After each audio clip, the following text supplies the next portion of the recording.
We hear and read a lot about business to consumer or B2C businesses. But what happens in the business to business world? How do the two business models compare? What's the growth story of B2B businesses in India? Welcome, I'm your host for the week, Pranav. Based on your feedback, we decided to try something different this week, and we would love to hear your thoughts. Without much further ado, let's dive a little deeper and answer all of these questions. The B2B model is essentially a business selling goods or services to another business and not directly to a consumer like ourselves. Imagine Flipkart selling stationery, office equipment, and more only to other startups and businesses. That would be an example of a B2B business. We recently had Nitin and Vasant, two of the co-founders of OfBusiness, a B2B marketplace that facilitates raw material procurement and credit for small and medium enterprises focused on manufacturing and infrastructure sectors. Let's hear why they decided to choose this route when business to consumer and direct to consumer seem to be the current rage. Build a pure, actually three ways of going about it. Either build a pure tech-based SaaS platform, or have a B2C kind of journey, or have a B2B kind of journey, right?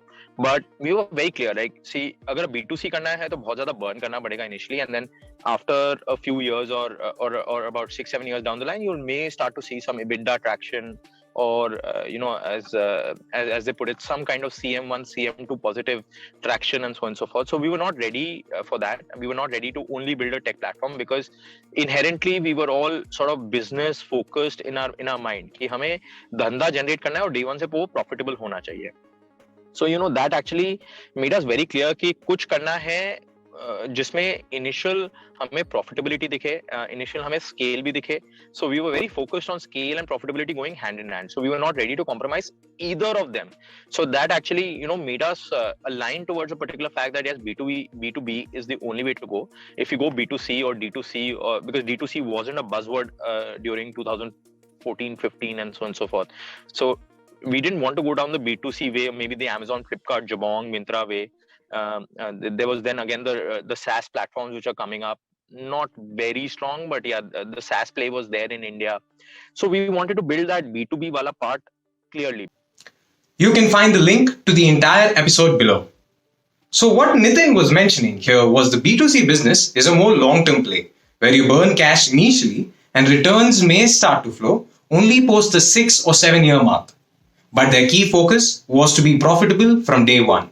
Hence, one of the reasons to go down the B2B route. The B2B marketplaces are evaluated by three factors. First, and rather obvious, the total order value they are processing. Second, the average margin or percentage kept by the marketplace for each transaction via them.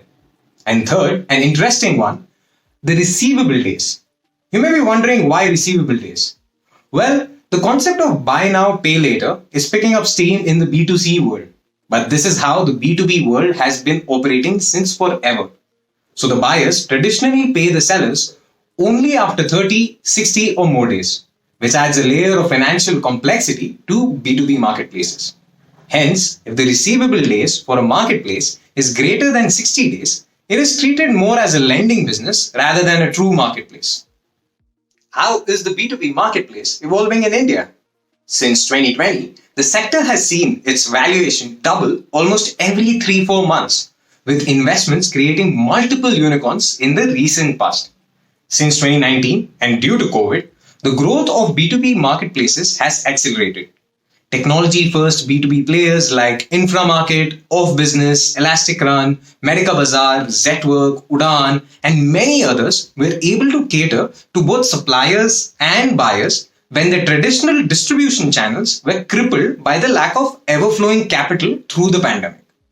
The increased usage of mobile platforms and penetration of cheap internet is also benefiting this space, which is expected to grow at a CAGR of over 20% until 2025. The B2B companies are consolidating and formalizing the rather fragmented traditional supply chain, which in turn uplifts the entire country. And that's it from us. Hope you learned something valuable today. If you did, don't forget to hit that like and subscribe button. And until next week.